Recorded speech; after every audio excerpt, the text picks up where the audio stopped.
धनुराशीच्या लोकांनो, पुढील 110 दिवस म्हणजेच 10 फेब्रुवारी 2026 ते 30 मे 2026 पर्यंत जर तुमची रास धनु असेल किंवा तुमचा लग्न धनु असेल तर हा कालखंड सामान्य नाही. हा तुमच्या आयुष्याचा तो टप्पा आहे जिथून तुमची संपूर्ण दिशा बदलू शकते. आपल्या पुराणांमध्ये समुद्र मंथनाची कथा येते. एका ज्योतिषाच्या दृष्टीने त्या घटनेकडे पहा. जेव्हा अमृत निघाले तेव्हा राहूने वाट पाहिली नाही. त्याला माहीत होते की सुदर्शन चक्र त्याचा अंत करू शकते. मृत्यू निश्चित होता.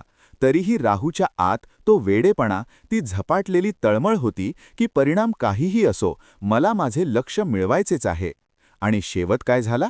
डोके कापल्यानंतरही राहू अमर झाला. 31 जानेवारीपासून तोच राहू तुमच्या तिसऱ्या भावात म्हणजेच पराक्रम, संवाद आणि धैर्याच्या घरात मजबूत होत आहे. हे तुमच्या कुंडलीतील स्वतःचे समुद्रमंथन आहे. समाजातील बहुतांश लोक तुम्हाला तिसऱ्या घराच्या नावावर फक्त उत्साहित करतील. ते म्हणतील की हा धैर्याचा काळ आहे. पण मी इथे तुम्हाला उत्साहित करायला नाही, तर एक अचूक रणनीती देण्यासाठी आलो आहे. ज्योतिष म्हणजे जादूटोणा नाही, हे शुद्ध गणित आणि विज्ञान आहे. आणि हे गणित सांगत आहे की या 4 महिन्यात यशाचे असे दार उघडणार आहे जे कदाचित पुढील 18 वर्षांपर्यंत पुन्हा उघडणार नाही. मित्रांनो, आपले सर्वांचे यूट्यूब चॅनल राशीचक्रमध्ये स्वागत आहे. जर तुम्हाला आमचा व्हिडिओ आवडत असेल तर व्हिडिओला लाईक करा आणि चॅनलला सबस्क्राईब नक्की करा. यामुळे आम्हाला असे व्हिडिओ बनवण्याची प्रेरणा मिळते. या चर्चेत आपण हव्या त्या गोष्टी बोलणार नाही. आपण त्या 3 तार्किक कारणांना समजून घेऊ ज्यामुळे तुम्ही या उलथापालथीला तुमच्या आयुष्यातील सर्वात मोठ्या विजयात बदलू शकता. जर तुम्ही ही चर्चा अपूर्ण सोडली तर तुम्ही फक्त माहितीच नाही तर तुमचे आयुष्य बदलण्याची एक दुर्मिळ संधीही गमवाल. म्हणून चला नक्षत्रांच्या भाषेत तुमचा येणारा उद्या सविस्तर समजून घेऊया. पहिले कारण आहे बंधनमुक्त राहू. पहा, राहू सध्या कुंभ राशीत गोचर करत आहे. कुंभ राशीचा स्वामी कोण आहे? शनिदेव. आणि 31 जानेवारीच्या सुमारास राहू शतभिषा नक्षत्राच्या 3ऱ्या चरणात मजबूत स्थितीत आहे. तुम्हाला माहीत आहे का या 3ऱ्या चरणाचा स्वामी कोण आहे? तोही शनीच आहे. आणि सर्वात मोठी गोष्ट म्हणजे शनिदेव स्वतः कुठे बसले आहेत? ते तुमच्या 4थ्या घरात म्हणजेच सुखभावात बसले आहेत. याचा अर्थ असा समजा की राहू, जो तुमची महत्वाकांक्षा आहे, त्याच्यावर कर्म आणि स्थैर्याचे देवता असलेल्या शनींचा पूर्ण आशीर्वाद आहे. शनी राहूला सांगत आहेत, जा, मी तुला परवानगी दिली आहे. जा आणि मिळव. गेल्या 18 वर्षांत असा योग तयार झाला नव्हता. राहूवर कोणतीही बंधने नाहीत. तो पूर्णपणे मुक्त आहे. म्हणूनच हा काळ अत्यंत शक्तिशाली आहे. दुसरे कारण आहे ग्रहांची अवस्था. डेटानुसार जानेवारी ते मे दरम्यान राहू युवक अवस्थेत राहील. तरुण माणसात किती ताकद असते? तो थकत नाही, तो थांबत नाही. नेमकी तीच ऊर्जा राहू आता तुम्हाला देणार आहे. तो 100% परिणाम देईल. चांगला असो किंवा वाईट, पण परिणाम पूर्ण मिळेल. तिसरे कारण आहे 3ऱ्या घराचे रहस्य. धनु राशीसाठी राहू 3ऱ्या घरात आहे. सामान्यतः ज्योतिषी म्हणतात की 3ऱ्या घरातील राहू धैर्य देतो, पण भीतीही देतो. पण डेटा सांगतो की 2026 मध्ये कथा वेगळी आहे. 3रे घर अचानक बदलांचेही आहे, लपलेल्या संधींचेही आहे, कारण येथे राहू वर्गोत्तम होत आहे. हा राहू तुम्हाला भीती देणार नाही, तर तो तुम्हाला तो गुप्त मार्ग दाखवेल ज्यातून कमी वेळात मोठे यश मिळू शकते. तर ही आहे ती पार्श्वभूमी आणि तो मंच ज्यावर पुढील 120 दिवसांचे नाटक खेळले जाणार आहे. चला आता एक एक करून तुमच्या आयुष्यातील प्रत्येक पैलू उलगडून पाहूया. सुरुवात करतो आपणापासून, तुमच्या मानसिकतेपासून आणि स्वभावापासून.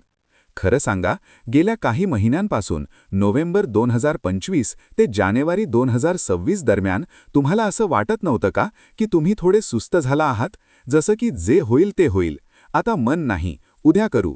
एक विचित्र थकवा आणि जाऊ दे असा दृष्टिकोन आला होता, आहे ना? याचे कारण होते मीन राशीचा प्रभाव. पण मित्रांनो, 31 जानेवारीच्या सकाळी सर्व काही बदलणार आहे. जसजसं राहू शतभिषा नक्षत्राच्या 3ऱ्या चरणात मजबूत होईल, तसतसं तुमच्या आत एक आग, एक ज्वाला जाणवेल. तुम्ही अचानक आक्रमक व्हाल. तुमचं डोकं 24 तास चालू राहील. रात्री झोप येणं कठीण होईल, कारण तुम्ही सतत प्लॅनिंग करत असाल. राहू 3ऱ्या घरात आहे, जो धैर्याचं घर आहे. बाहेरून तुम्ही शांत दिसाल, पण आत एक ज्वालामुखी उकळत असेल. लोक तुम्हाला समजू शकणार नाहीत. लोक विचारतील, तू इतका गप्प का आहेस? पण प्रत्यक्षात तुम्ही तुमची पुढची मोठी चाल आखत असाल. आरोग्याबाबत डेटा मिश्र संकेत देतो. एका बाजूला राहू तुम्हाला मानसिकदृष्ट्या मजबूत करेल. जुनी तणावही तुम्ही सहन करू शकाल. पण शारीरिकदृष्ट्या सावध राहणं आवश्यक आहे. विशेषतः फेब्रुवारी महिन्यात नोंद घ्या. 14 फेब्रुवारीला सूर्य राशी बदलणार आहे आणि 23 फेब्रुवारीला मंगळ तिसऱ्या घराच्या प्रभावात येईल. याचा परिणाम तुमच्या घशावर आणि खांद्यांवर होऊ शकतो. राहू म्हणजे हवा, त्यामुळे श्वसनाचे त्रास, ॲलर्जी किंवा अचानक डोकेदुखी त्रास देऊ शकते. आणि कारण सूर्य कमजोर होऊ शकतो, त्यामुळे तुम्हाला तुमच्या प्रतिकारशक्तीवर काम करावं लागेल. पण घाबरू नका, कारण चौथ्या घरात बसलेले शनी संरक्षण कवच तयार करत आहेत. फक्त निष्काळजीपणा करू नका. आता बोलूया त्या गोष्टीबद्दल ज्याची सगळे वाट पाहतात, पैसा. इथे स्थिती खूपच रंजक आहे. एका बाजूला राहू आहे आणि दुसऱ्या बाजूला केतू आहे. तुमच्या 9व्या घरात केतू विराजमान आहे आणि तिसऱ्या घरातील राहू त्याच 9व्या घराकडे आपल्या 7व्या दृष्टीला पाहत आहे. ही एक ओढाताण आहे. राहू म्हणतो, मला पैसा हवाय, आत्ताच हवाय आणि खूप सारा हवाय. केतू म्हणतो, मला मोहमाया नको आहे, मी समाधानी आहे. याचा परिणाम काय होईल? डेटा सांगतो की 31 जानेवारी ते 30 मे दरम्यान तुमच्याकडे अचानक धन येण्याचे प्रबळ योग आहेत. हा पैसा कुठून येईल? एखादी जुनी गुंतवणूक जी तुम्ही विसरलात. पुश्तैनी मालमत्ता किंवा जायदादीचा एखादा प्रश्न सुटू शकतो. किंवा सरकार किंवा विमा कंपनीकडे अडकलेला पैसा रिलीज होऊ शकतो. जे लोक शेअर मार्केट, ट्रेडिंग किंवा सट्टेबाजीमध्ये जोखीम घेतात त्यांना राहू मोठा नफा देऊ शकतो. पण मित्रांनो, नाण्याची दुसरी बाजूही आहे. केतू 9व्या घरात आहे. केतू म्हणजे छिद्र. जितक्या वेगानं पैसा येईल तितक्याच वेगानं तो धुरासारखा उडूनही जाऊ शकतो. का? कारण गुरु तुमच्या 7व्या घरात बसले आहेत. तुमचा पैसा 3 ठिकाणी खर्च होण्याची शक्यता आहे. प्रवासात, कायदेशीर प्रकरणांत किंवा परदेशी गुंतवणुकीत. या काळात लिक्विड कॅश हातात ठेवू नका. जसा पैसा येईल तसा तो लॉक करा. FD करा, सोनं घ्या किंवा प्रॉपर्टीत गुंतवा. जर पैसा बँक अकाउंटमध्ये राहिला तर तो खर्च होणं निश्चित आहे. आणखी एक गोष्ट, 9वं घर भाग्याचंही असतं. राहू आणि केतूचा प्रभाव तुमच्या नशिबाची परीक्षा घेऊ शकतो. तुम्ही सत्यावर ठाम राहाल, पण तुमची पद्धत लोकांना टोचणारी ठरेल.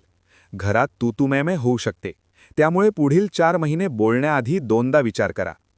आता आपण तुमच्या करिअरला काळाच्या चाकावर ठेवून पाहतो. डेटानुसार आपण या संपूर्ण कालावधीला 2 भागात विभागू शकतो. फेज 1 आहे 31 जानेवारी ते 28 मार्चपर्यंत. हा तो काळ आहे जेव्हा राहू शतभिषा नक्षत्राच्या 3ऱ्या चरणात आहे आणि नवांशात कुंभ राशीत आहे. हा फेज रिसर्च आणि कम्युनिकेशन वर्कचा आहे. जर तुम्ही स्टुडंट असाल, लेखक असाल, मीडियामध्ये असाल किंवा जिथे बोलण्याची किंवा लिहिण्याची गरज आहे असे काम करत असाल तर हा तुमचा गोल्डन पिरियड आहे. तुमचं फोकस जबरदस्त असेल. यामध्ये फेब्रुवारी महिना खूप खास आहे. फेब्रुवारीत 7व्या घरात एक चतुर्ग्रही योग बनत आहे. सूर्य, मंगळ, बुध आणि शुक्र सगळे एकत्र. आणि सर्वात मोठी गोष्ट म्हणजे तुमचे 4th लॉर्ड म्हणजेच शनी स्थिर आहेत. जर तुम्ही नोकरी शोधत असाल तर 14 फेब्रुवारी ते 22 फेब्रुवारी दरम्यान इंटरव्ह्यू शेड्यूल करा. सक्सेस रेट 90% जास्त आहे. बिझनेसमध्ये जर एखादी नवीन स्ट्रॅटेजी बनवायची असेल तर ती आत्ताच बनवा. फेज 2 सुरू होईल 31 मार्चपासून आणि चालेल 30 मेपर्यंत. 31 मार्चला सीन बदलेल. राहू शतभिषा नक्षत्राच्या 2ऱ्या चरणात प्रवेश करतील. याचा नवांश मकर राशीत बनतो, जो तुमचं 2रं घर आहे. आतापर्यंत तुम्ही जी शांतपणे मेहनत करत होता ती आता जगासमोर येईल. जर एखादी बिझनेस डील अडकलेली असेल तर ती फायनल होईल. पार्टनर्सचा पूर्ण सपोर्ट मिळेल.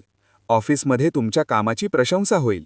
बॉस जे आधी नुकताचीनी करत होते ते आता तुमचा ऐकतील. कारण 12वं घर ॲक्टिव्ह आहे आणि राहू 2ऱ्या घराशी कनेक्ट करत आहे. परदेशाशी जोडण्यासाठी किंवा फॉरेन ट्रेडसाठी हा काळ खूप शुभ आहे. जर सेक्टर्सची गोष्ट केली तर मीडिया, IT आणि सॉफ्टवेअर, ट्रॅव्हल आणि टुरिझम आणि एज्युकेशनमध्ये काम करणाऱ्यांसाठी हा काळ मोठ्या झेप घेण्याचा आहे. आता आपण व्हिडिओच्या सर्वात क्रिटिकल सेक्शनवर आलो आहोत. नाती आणि सावधगिरी. फेब्रुवारी महिना लव्ह लाईफसाठी एखाद्या बॉलिवूड मूव्हीपेक्षा कमी नसेल. तुमच्या 7व्या घरात मंगळ आणि शुक्र एकत्र बसले आहेत. सिंगल्ससाठी नवीन नातं तयार होऊ शकतं. अट्रॅक्शन खूप जास्त असेल.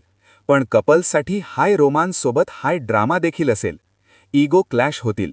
पण मित्रांनो, 23 फेब्रुवारी 2026 हा दिवस कॅलेंडरमध्ये मार्क करून ठेवा. या दिवशी मंगळ तुमच्या तिसऱ्या घराच्या प्रभावात येतील. तिथे राहू आधीच बसले आहेत. मंगळ आणि राहूचं एकत्र येणं म्हणजे अंगारक दोष, आणि तो तिसऱ्या घरात तयार होत आहे. याचा परिणाम 3 ठिकाणी पडेल.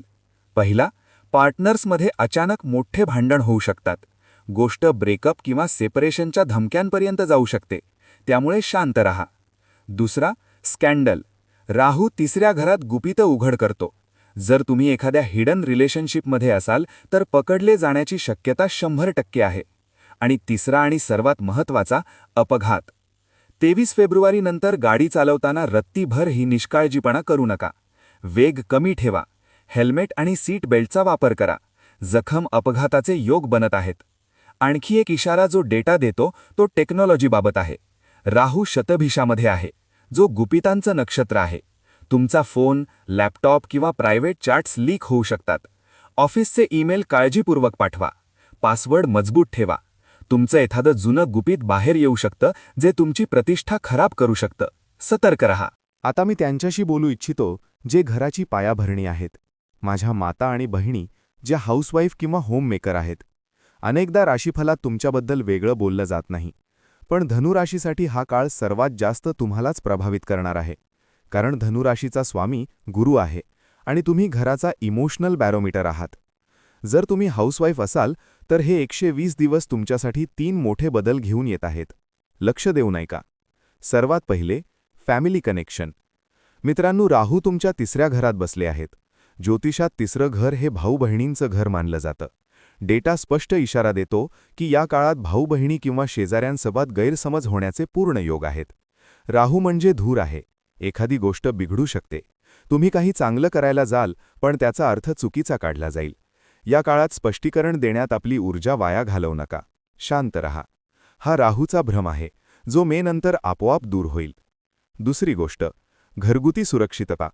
हा मुद्दा मी आधीही स्पर्श केला आहे, पण तुमच्यासाठी ही लाईफ सेव्हिंग ॲडवाईस आहे. विशेषतः 23 फेब्रुवारीनंतर, जेव्हा मंगळ तिसऱ्या घराच्या प्रभावात येतील. मंगळ म्हणजे आग आणि राहू म्हणजे गॅस. तुमचा जास्त वेळ घरातच जातो. गॅस सिलेंडर तपासा. गरम तेल किंवा चाकू वापरताना लक्ष विचलित होऊ देऊ नका. डेटा सांगतो की भाजण्याचे किंवा कापले जाण्याचे चान्सेस जास्त आहेत. घाई अजिबात करू नका. पण मित्रांनो, सगळंच नकारात्मक नाही. राहू तुम्हाला एक खूप मोठी शक्तीही देत आहे. तिसरं घर हे लपलेल्या गोष्टींचं असतं. तुमच्यात असा एखादा टॅलेंट आहे का, जो तुम्ही जगापासून लपवून ठेवलाय? Creativity, writing, painting, online business किंवा कम्युनिकेशन स्किल्स. हा काळ तो टॅलेंट बाहेर आणण्याचा आहे. राहू तुम्हाला वर्क फ्रॉम होम किंवा सिक्रेट इन्कम जनरेट करण्यात मदत करेल. तुम्ही घर बसल्या इंटरनेटच्या माध्यमातून काहीतरी असं सुरू करू शकता, ज्यामुळे तुमची वेगळी ओळख बनेल. शनी तुम्हाला सपोर्ट करत आहेत. जर तुम्ही एखादा ऑनलाईन कोर्स जॉईन केला किंवा बिझनेस सुरू केला, तर पती आणि कुटुंबाला आश्चर्य वाटेल की तुम्ही इतक्या पुढे कशा निघून गेलात. आणि शेवटची गोष्ट, हाऊसवाईफसाठी मेंटल पीस. कारण गुरु तुमच्या 7व्या घरात आहेत. तुमचं मन पुन्हा पुन्हा एकांत मागेल. घराच्या गोंगाटात तुम्हाला वाटेल की काश मी कुठेतरी दूर निघून गेले असते. ही भावना दाबू नका. धार्मिक यात्रांची योजना करा किंवा दिवसातून 15 मिनिटं काढून ध्यान करा. हे तुमच्या मानसिक शांतीसाठी ऑक्सिजनसारखं काम करेल. मित्रांनो, समस्या आहे तर उपायही आहे. आपल्या ऋषीमुनींनी ग्रहांच्या प्रभावाला संतुलित करण्यासाठी काही अतिशय सोपे आणि वैज्ञानिक उपाय सांगितले आहेत. या 4 महिन्यांना यशस्वी करण्यासाठी तुम्हाला हे रेमेडीज करायचे आहेत. पहिला उपाय, राहूसाठी. राहूचं तत्व धूर आहे. जर घरात नकारात्मक ऊर्जा किंवा धुंद वाढत असेल तर तिला पॉझिटिव्ह स्मोकने कट करावं लागेल. दररोज संध्याकाळी घरात चंदन किंवा गुग्गुळाची धूप नक्की लावा. जेव्हा धूर संपूर्ण घरात पसरेल तेव्हा राहू शांत होईल. यासोबत ओम रावे नमः मंत्राचा 108 वेळा जप करा. दुसरा उपाय, केतूसाठी. केतू 9व्या घरात आहे, जो भाग्य आणि वाणी बिघडवू शकतो. केतूचा चिन्ह झेंडा किंवा दिवा आहे. दररोज संध्याकाळी तुळशीजवळ किंवा घराच्या मंदिरात तुपाचा दिवा लावा. प्रकाश अंधार दूर करेल. आणि एक कडक नियम ठेवा, घराचा ईशान्य कोपरा स्वच्छ ठेवा. तिथे कचरा ठेवू नका. तिसरा उपाय, अंगारक दोष शांतीसाठी. 23 फेब्रुवारीनंतर जेव्हा मंगळ तिसऱ्या घराच्या प्रभावात येतील तेव्हा हनुमानजीच तुमची रक्षा करतील. दररोज सकाळी हनुमान चालिसाचा पाठ करा आणि शक्य असल्यास मंगळवारी एखाद्या गरीबाला गोड अन्न खाऊ घाला. चौथा उपाय, अग्नितत्वासाठी. धनुरास ही फायर एलिमेंट आहे. घरात तपासा, कुठली लाईट तर फ्यूज होत नाही ना. लीकिंग एनर्जी म्हणजे लीकिंग सक्सेस. ते तात्काळ दुरुस्त करून घ्या. तर मित्रांनो, शेवटी एवढंच सांगेन की 2026चा हा सुरुवातीचा काळ, जानेवारी ते मे, एक रोलर कोस्टर राईड असेल. पण घाबरायची गरज नाही. शनिदेव चौथ्या घरात बसून न्यायाधीश म्हणून सगळं पाहत आहेत. जर तुमची नियत स्वच्छ असेल आणि तुम्ही मेहनत करत असाल, तर तिसऱ्या घरातील राहू तुम्हाला नुकसान नाही तर अशी यश देईल जी तुम्ही स्वप्नातही पाहिली नसेल. ही धुंद दूर होईल आणि तिच्या मागून सूर्य उगवेल. फक्त चालत रहा, थांबायचं नाही. मला आशा आहे की हे डिटेल्ड ॲनालिसिस तुम्हाला आवडलं असेल. मी प्रयत्न केला आहे की अगदी लहान लहान गोष्टीही तुमच्यापर्यंत पोहोचवता याव्यात. जर तुम्हाला हा व्हिडिओ उपयोगी वाटला असेल तर कृपया लाईक करा आणि तुमच्या धनुराशीच्या मित्रांसोबत शेअर करा. अशाच ज्ञानवर्धक व्हिडिओंसाठी चॅनलला सबस्क्राईब करायला विसरू नका.